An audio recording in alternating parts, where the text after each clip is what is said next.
Lockheed wins $180 million to keep HIMARS running for its global customers. More than a dozen countries are now waiting in line to buy the rocket artillery system that rewrote the rules of the war in Ukraine, and the U.S. Army just signed a contract to make sure all of them can keep it running. A $180 million award announced May 28th will put Lockheed Martin in charge of maintaining, repairing, and supporting HIMARS and MLRS systems for every foreign military customer that is bought into the program, covering a global support network that spans multiple continents and shows no sign of shrinking. The contract, structured as an indefinite delivery, indefinite quantity arrangement running through May 30th, 2031, covers international contractor logistics support services for foreign military sales customers and cooperative agreement partners operating the high-mobility artillery rocket system and the multiple launch rocket system. The $180 million represents a ceiling on total spending rather than a guaranteed commitment, with individual task orders placed as specific countries require specific services. Work locations will be determined, with each order reflecting the genuinely global distribution of the customer base that Lockheed Martin is now responsible for supporting. The HIMARS, formerly the M142 high-mobility artillery rocket system, is a truck-mounted precision rocket artillery platform that fires guided rockets or tactical ballistic missiles at targets up to 300 kilometers (186 miles) away, depending on the munition selected. Lockheed Martin developed it as a lighter-wheeled alternative to the tracked M270 multiple launch rocket system, which fires the same ammunition from a heavier armored carrier. HIMARS mounts a single 6-round rocket pod, or one Army tactical missile system. Ballistic missile is operated by a crew of 3 and fits inside a C-130 Hercules tactical airlifter, making it deployable by air to forward locations that heavier artillery platforms cannot reach. Its defining tactical characteristic is shoot and scoot. The crew fires, and the vehicle relocates before enemy counter-battery radar can calculate the launch point and direct return fire.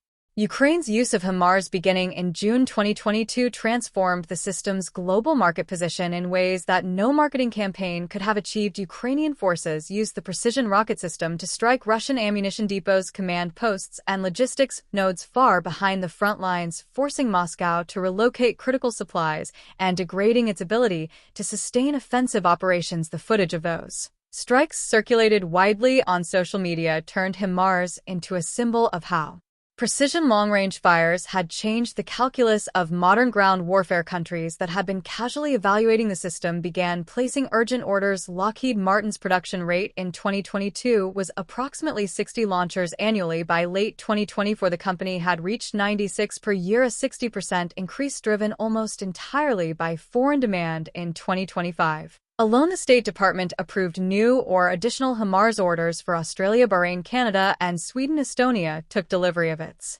first 6 launchers at Amari Air Base in April 2025.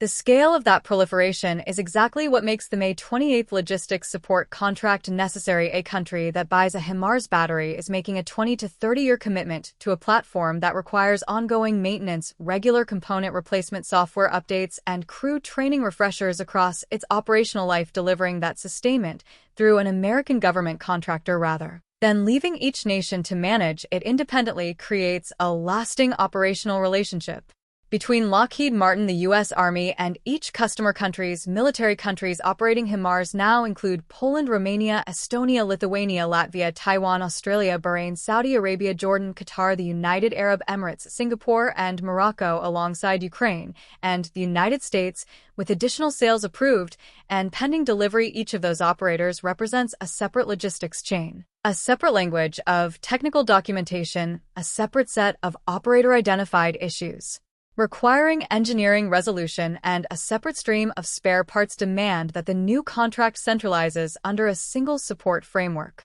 The indefinite delivery structure of the contract is well suited to the irregular geography-dependent nature of international logistics support. Some customer nations will need intensive depot-level maintenance support for systems approaching scheduled overhaul intervals. Others will need rapid part supply to address unexpected failures during exercises or operations. Still others will require technical assistance from Lockheed Martin engineers traveling to in-country facilities to resolve problems.